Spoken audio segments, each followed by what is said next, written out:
આજે માતા પિતા વિચારતા હોય છે કે તેમના બાળકને સારી શાળામાં અભ્યાસ અપાવીએ અને એટલા માટે માતા પિતા અથાગ પ્રયત્ન કરે છે। ઘણી વખત એવું પણ બનતું હોય છે કે માતા પિતાએ એટલો બધો અભ્યાસ કે એટલું બધું ભણતર નથી મેળવ્યું કારણ કે તેમની પરિસ્થિતિ કંઈક અલગ હતી, પરંતુ તેઓ તેમના બાળકને સારું ભણતર મળે તે માટે અઢળક પ્રયત્નો કરે છે અને તેમની માટે કંઈ પણ કરવા માટે તૈયાર હોય છે। પરંતુ આજે શાળાઓમાં એક નવો કલ્ચર શરૂ થયું છે। જે સારી જાણીતી શાળાઓ છે તેઓ આજે માતા પિતાનો હવે ઇન્ટરવ્યુ લઈ રહી છે।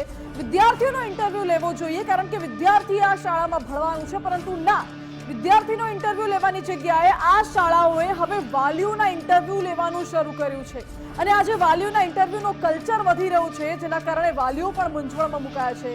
સમજી લો સીધી રીતે કે તમે તમારા બાળકને આ સારી શાળામાં, જાણીતી શાળામાં એડમિશન અપાવવા માંગો છો। તેના માટે તમે સદ્ધર પણ છો અથવા તો તમે અથાગ મહેનત કરીને એના માટે એટલા બધા પૈસા પણ ભેગા કર્યા હશે એ શાળાની ફી ચૂકવવા માટે।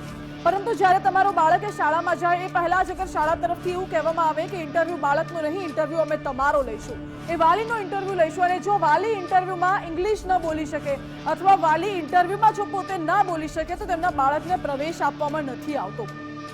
વાલીઓએ જે સમસ્યા વેઠી હશે એ સમસ્યા વેઠવીને ગમે તે કરીને તેઓ તેમના બાળકોને સારી શાળામાં એડમિશન મળે એ માટે અઢળક પ્રયત્નો કરે છે, પરંતુ શાળાઓને બાળકોના અભ્યાસ કરતા વધારે વાલીઓના ઇન્ટરવ્યુ લેવામાં રસ છે। એટલા માટે શાળા સંચાલકો વાલીઓનો ઇન્ટરવ્યુ લે છે અને જો વાલી બોલી ન શકે, ઇંગ્લિશ ન બોલી શકે અથવા તો ગમે તે કારણ હોય તો તેના બાળકને શાળામાં એડમિશન નથી આપવામાં આવતું। આ એક કલ્ચર બની ગયું છે, એની સામે આજે સવાલ ઉઠાવવા છે કારણ કે દરેક જગ્યાએ એવું નથી હોતું। એબીવીપીએ આ બાબતે મુદ્દો ઉઠાવ્યો, વિરોધ નોંધાવ્યો અને આજે જે ઘટના સામે આવી છે તે આણંદથી સામે આવી છે, જ્યાં આનંદ લઈ સ્કૂલમાં વિદ્યાર્થીઓમાં એબીવીપીએ હોબાળો મચાવ્યો અને એ વિદ્યાર્થીની જગ્યાએ માતા પિતાનો ઇન્ટરવ્યુ લેવામાં આવ્યો। માતા પિતા બોલી ન શકે એટલે વિદ્યાર્થીને એડમિશન ન આપવામાં આવ્યું। આ ક્યાંનો ન્યાય થયો? આ તે કેવી એક આખી પેટર્ન થઈ ગઈ? સમજો કેવી સિસ્ટમ આ ઊભી કરવામાં આવી છે, તૈયાર કરવામાં આવી છે કે જેમાં જેને ભણવાનું છે એનું તો કશું જ નહીં, જેને ભણાવવા છે એમનો ઇન્ટરવ્યુ લેવામાં આવે છે, જેનું કંઈ કામ જ નથી। આના વિશે આજે વાત કરવી છે, સવાલો પણ ઉઠી રહ્યા છે। બીજો મુદ્દો આજના દિવસનો એ છે સ્થાનિક સ્વરાજની ચૂંટણી। સ્થાનિક સ્વરાજની ચૂંટણીની ઘોષણા થઈ ગઈ છે। ભાજપ અને કોંગ્રેસ બંને પક્ષે તૈયારીઓ તેજ કરી લીધી છે। આમ આદમી પાર્ટી મેદાનમાં કેવી રીતે ઝંપલાવશે તેની તૈયારી કરી રહ્યું છે। અનેક એવી અફવાઓ પણ ફેલાઈ રહી છે ગઠબંધનને લઈને, પરંતુ ગઠબંધન નહીં થાય રાજ્ય સ્તરનું તેવું કોંગ્રેસ તરફથી સ્પષ્ટ કહેવામાં આવ્યું છે। જો કે રાજ્યમાં સ્થાનિક સ્વરાજ્યની ચૂંટણી યોજાય તે પહેલા જ ક્યાંક હોબાળો, ક્યાંક રોષ જોવા મળી રહ્યું છે લોકોમાં। ક્યાંક લોકો ચૂંટણી બહિષ્કારની પહેલાથી ચીમકી ઉચ્ચારી ચૂક્યા છે અને ક્યાંક લોકો ચૂંટણી બહિષ્કારની ચીમકી ઉચ્ચારી રહ્યા છે કે જો આ કામ નહીં થાય તો અમે ચૂંટણીનો બહિષ્કાર કરીશું। અલગ અલગ જગ્યાએ જ્યારે ગુજરાત ફર્સ્ટની ટીમે ગ્રાઉન્ડ રિપોર્ટિંગ કર્યું, તપાસ કરી તો અલગ અલગ વિગતો જાણવા મળી। કયા વિસ્તારમાં કેવી સમસ્યા છે, સ્થાનિકોને શું હાલાકી પડી રહી છે, કેટલા સમયથી નગરપાલિકામાં રજૂઆત કરવામાં આવી છતાં કોઈ જ કામગીરી કરવામાં નથી આવતી, શું સમસ્યા છે, આ તમામ મુદ્દે જ્યારે ગુજરાત ફર્સ્ટે ગ્રાઉન્ડ રિપોર્ટિંગ કર્યું તો કંઈક અલગ જ હકીકત જાણવા મળી છે। એ હકીકત પણ અમે તમને દેખાડશું। લોકોની સમસ્યા વિશે આજે વાત કરવી છે, આ બંને મુદ્દા વિશે આજે વિસ્તારથી વાત કરવી છે। શરૂઆત કરીશું આણંદની સમસ્યાથી। આણંદ લઈ સ્કૂલમાં એબીવીપીએ હોબાળો મચાવ્યો। શાળામાં વાલીઓનું ઇન્ટરવ્યુ લેવામાં આવતા એબીવીપીએ હોબાળો મચાવ્યો અને આક્ષેપો કર્યા। વાલીઓ જો જવાબ ન આપી શકે તો બાળકોને શાળામાં પ્રવેશ નથી આપવામાં આવતો અને આ સાથે જ્યારે પ્રવેશ ફોર્મ 500 રૂપિયા ઉઘરાવવામાં આવે છે તેવો પણ આરોપ લગાવ્યો છે। એટલે એન્ટ્રી ફોર્મ તરીકે 500 રૂપિયા ઉઘરાવવામાં તો આવે છે, વાલીઓનો ઇન્ટરવ્યુ પણ લેવામાં આવે છે અને જો વાલી ઇન્ટરવ્યુમાં બોલી ન શકે તો બાળકને એડમિશન નથી મળતું અને આ 500 રૂપિયા જે એન્ટ્રી ફોર્મ માટેની ફીસ ભરી હોય છે એ પણ પાણીમાં જાય છે। એટલે સીધી રીતે વાલીઓ સાથે લૂંટ ચલાવવામાં આવી રહી છે। એબીવીપીના કાર્યકરોએ હોબાળો કરીને રામધૂન બોલાવી। શાળાના શિક્ષકો અને એબીવીપીના કાર્યકરો વચ્ચે આ બાબતે રકઝક પણ થઈ હતી। જોકે પોલીસે ધરણા કરતા 25થી વધુ કાર્યકરોની અટકાયત કરી લીધી છે, પરંતુ આ મુદ્દો એટલા માટે ઉઠાવવો આજે પડી રહ્યું છે કારણ કે ઘટના ભલે ફક્ત આણંદથી સામે આવી હોય, રાજ્યભરમાં ક્યાંક ને ક્યાંક જે સારી શાળાઓ છે ત્યાં આવું કલ્ચર ઊભું થઈ રહ્યું છે, એક પેટર્ન એ લોકો ઊભી કરી રહ્યા છે અને એ જ પેટર્ન સામે વિરોધ છે કારણ કે આ ક્યાંનો ન્યાય થયો? જ્યારે ભણવું બાળકને છે, શાળાને ભણાવવાનું બાળકને છે, તો પછી વાલીઓને ઇન્ટરવ્યુ લેવાનો મતલબ શું છે? અને જો વાલીઓ ન બોલી શકે તો બાળકોનું એડમિશન તક રદ કરી દેવામાં આવે છે। આનું કારણ શું વિચારીને શાળા સંચાલકો આવું કરતા હશે એ સવાલ ઉઠી રહ્યો છે। બીજો મુદ્દો એ પણ છે કે જ્યારે એન્ટ્રી માટે વાલીઓ પ્રયાસ કરતા હોય છે ત્યારે પ્રવેશ ફોર્મ તરીકે 500 રૂપિયા ફી આણંદની આ આનંદલય શાળા ઉઘરાવતી હતી। સમજી લો કે 100 લોકોએ 500 રૂપિયા ફી ભરી છે પ્રવેશ માટે।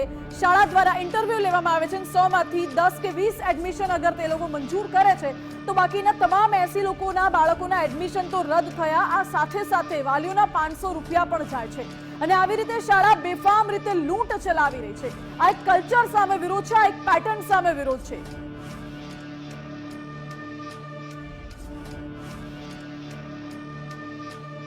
આ દ્રશ્ય આપ જોઈ રહ્યા છો જ્યારે એબીવીપીએ આ મુદ્દે અવાજ ઉઠાવ્યો અને આ મુદ્દો આખો પ્રકાશમાં આવ્યો। મારી સાથે આ જ બાબતે વિનોદ દેસાઈ ન્યૂઝરૂમથી જોડાઈ ગયા છે। વિનોદ, આ તો એક શાળાની ઘટના સામે આવી છે, પરંતુ રાજ્યભરમાં ઘણી જાણીતી એવી શાળાઓ છે જ્યાં સિસ્ટમ વર્ષોથી ચાલી આવે છે કે ભણવાનું વિદ્યાર્થીઓને છે, પરંતુ પરીક્ષા વાલીઓએ આપવી પડે છે। જો વાલી બોલી ન શકે કે ઇંગ્લિશ ન બોલી શકે તો બાળકોનું એડમિશન રદ થઈ જાય છે।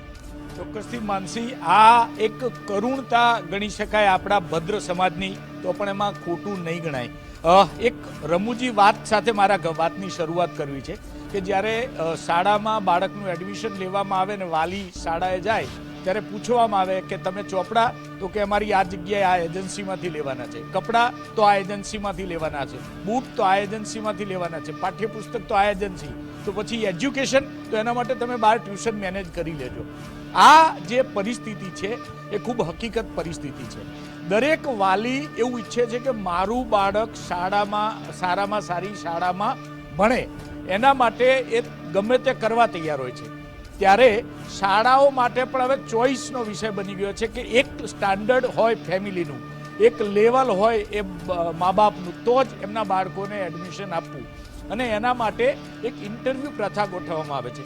માનસી, આ જે આખી હકીકત છે તે કોઈ ઉચ્ચ ધોરણ માટેની નથી, પણ નર્સરી અથવા તો જુનિયર કેજી, સિનિયર કેજીમાં જ્યારે બાળક એનું પહેલું પગથિયું ચડવાનું હોય ત્યારથી જ આ પ્રકારની સિસ્ટમ અમલમાં મૂકવામાં આવે છે।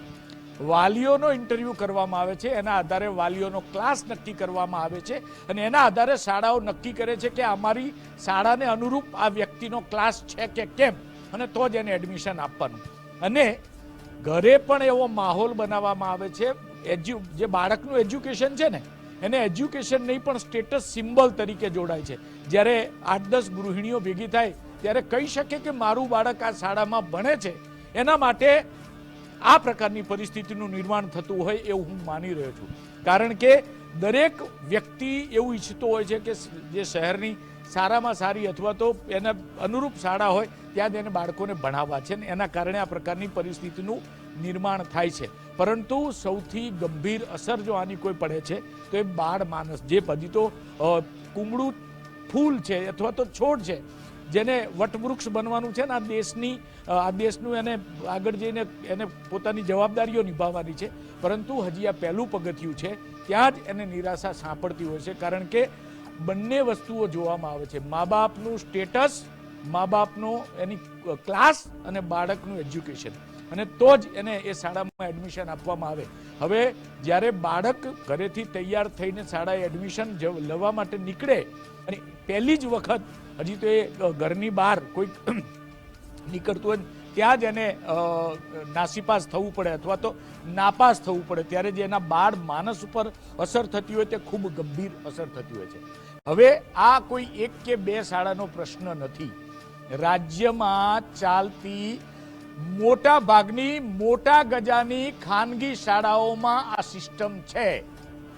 મોટા ભાગની મોટા ગજાની એટલે અમદાવાદ શહેર કે રાજકોટ, બરોડા, સુરત, હવે આજે મોટા ગજાની શાળાઓ છે ને એમને એમની હાટડીઓ નાના નાના સેન્ટર સુધી પણ ખોલી દીધી છે। આજે તમે તાલુકા લેવલનું કોઈ નાનકડું એટલે ટાયર 2, ટાયર 3 સિટી હોય ત્યાં પણ આ મોટા ગજાની જે કોલેજો અને સ્કૂલો છે તેની હાટડીઓ હોય છે, ત્યાં હવે એમને પોતાની હાટડીઓ શરૂ કરી છે। ત્યાં આ જ રીતે મા બાપને બોલાવી એનું ઇન્ટરવ્યૂ લેવામાં આવે, એના એક્ઝામ લેવામાં આવે। હવે કોઈ ખેડૂતનો દીકરો મજૂરી કરી અને એ લાયક થયો કે એક ભલે ગમે એટલી ફી હોય પણ ભરી પોતાના બાળકને શાળામાં મોકલી શકે, પણ જ્યારે એને ઇન્ટરવ્યૂમાં બેસવાનું થાય, અંગ્રેજીના સવાલો પૂછાય ત્યારે આ શિક્ષક એનો આ જે ખેડૂતનો દીકરો છે એનો જવાબ ના આપી શકે એટલે એના દીકરાને એડમિશન ના મળે. ભાઈ, એજ્યુકેશન બાળકે લેવાનું છે ને શાળાની જવાબદારી છે કે એને તૈયાર કરે. એમાં મા બાપના ઇન્ટરવ્યૂ લેવાનો પ્રશ્ન કેવી રીતે આવે તે હજી સુધી મારા મગજમાં ઉતરતું નથી. પણ શાળાઓ વિચારે છે, શાળાઓ જુએ છે કે આ વાલીનું આટલું હાઈલી એનું પેલું છે, એનો ક્લાસ છે, તો એની પાસે રૂપિયા પણ હશે ને આપણે ગમે એટલી ફી એની જોડે માગીશું તો એ આપી પણ શકશે. આજે સારું અંગ્રેજી નથી બોલી શકતો તો કદાચ એની પાસે પૈસા ના હોય, આવી કદાચ ધારણાઓ શાળાના મગજમાં બાંધીને બેઠી હશે. પણ એવું નથી. આજે ઘણા બધા કાળી મજૂરી, હું નથી ભણી શક્યો પણ કાળી મજૂરી કરીને એટલો પગભર બન્યો છું કે મારા બાળકને મેં જે દિવસો જોયા છે એ ન જોવા પડે એટલે સારી શાળામાં ભલે ગમે એટલા રૂપિયા ખર્ચવા પડે, ખર્ચીને હું એડમિશન લેવડાવું. પણ પરિસ્થિતિ શું છે? મારી પાસે રૂપિયા છે, મારા બાળકને ભણવાની લાયકાત છે, પણ હું તમારા જવાબો અંગ્રેજીમાં નથી આપી શકતો એટલે મારા બાળકને તમારી સ્કૂલમાં એડમિશન નહીં મળે. આ જે પરિસ્થિતિ છે એ બાળ માનસ પર ખૂબ ગંભીર છાપ છોડે છે. એ ન થાય એની તકેદારી રાખવાની જવાબદારી સરકારની છે. પણ મોટી કરુણતા અહીંયા છે માનસી કે આજે નર્સરી અને જુનિયર કેજી, સિનિયર કેજી માટેના કોઈ નિયમો જ નથી બનેલા.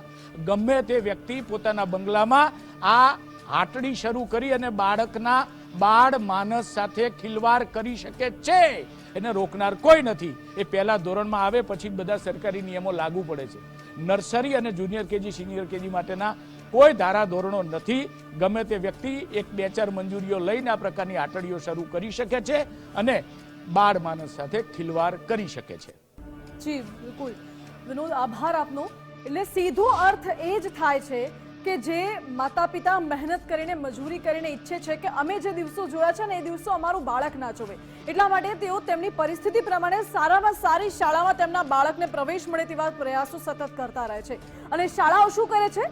ભેદભાવ કરે છે, રીતસરનો ભેદભાવ કરે છે કે હા, તમે અમીર ઘરમાંથી આવો છો, તમે પૈસાવાળા છો, તમારા મા બાપ ભણેલા ગણેલા છે, તમે કલ્ચરવાળા છો, તમે સ્ટાન્ડર્ડ લોકો છો, એક સ્ટેટસ ધરાવો છો સમાજમાં, તો જ તમારા બાળકને આ સારી શાળામાં એડમિશન મળશે, નહીં તો નહીં મળે. આ આખું જે રેકેટ છે તે ખાનગી શાળાઓ દ્વારા ચલાવવામાં આવે છે. અને મહત્વની વાત તો એ છે કે તેમના ઉપર કોઈ કાબુ પણ નથી, ન શિક્ષણ વિભાગનો કે ન સરકારનો. સામાન્ય રીતે જે પરિવારો એવું ઈચ્છતા હોય કે તેમના બાળક ભણી ગણીને આગળ વધે, પરંતુ આ શાળાઓ એવું નથી ઈચ્છતી. આ શાળાઓ માતા પિતાના ઇન્ટરવ્યુ લેવા માંગે છે. માતા પિતાને ઇંગ્લિશ આવડતું હશે, સ્ટેટસ સારું હશે, કપડાં સારા પહેર્યા હશે, બોલતા આવડતું હશે, સ્માર્ટ હશે, તો જ તેમના બાળકો અમારી શાળામાં ભણી શકશે. આ રીતસરનો ભેદભાવ જે શાળા સંચાલકો કરે છે એના કારણે બાળકોના માનસ પર તો ખરાબ અસર પહોંચે જ છે સાહેબ, પરંતુ સાથે સાથે આ વાલીઓ સાથે પણ એક પ્રકારનું અપમાન છે. સીધો અર્થ એ થાય છે કે જે નાના વર્ગના લોકો છે, જે મજૂરો છે અથવા જે ખેડૂતો છે, તેઓ ગમે તેમ કરીને પૈસા ભેગા કરીને ઈચ્છતા હોય કે અમારું બાળક આ શાળામાં અભ્યાસ કરે, સારું ભણતર મેળવે અને ભવિષ્યમાં જીવનમાં આગળ વધે, તો એ બાળક આગળ નહીં વધી શકે. કેમ? કારણ કે શાળા સંચાલકો ઈચ્છતા જ નથી કે એ બાળક આગળ વધે. એ લોકો તો એવું જ ઈચ્છે છે કે સ્ટેટસ વાળા લોકો, એક સ્ટાર કિડ્સ કન્સેપ્ટ છે તે આખો ઊભો કરવામાં આવી રહ્યો હોય.